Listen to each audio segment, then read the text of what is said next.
នៅពៀនមានកម្រិត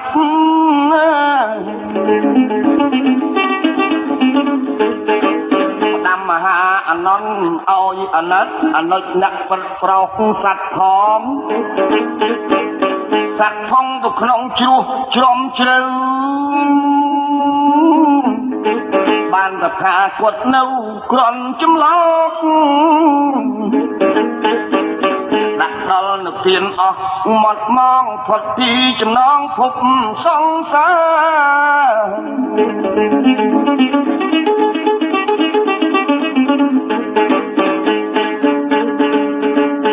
នៅសល់សង្ស័យសត្វខាងក្រោយអើយ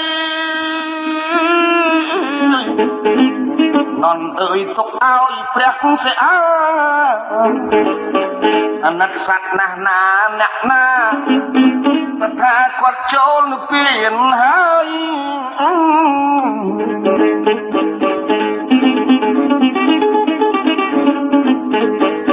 ព្រះអង្គល្មមសណោះសัพពរោះទាំងឡាយកុំកន្តើយប្រាស់ខ្នងដេកលើកន្ទេលខ្នើយកុំស្ងៀមមាត់ឡើយសោតរំលឹកគុណ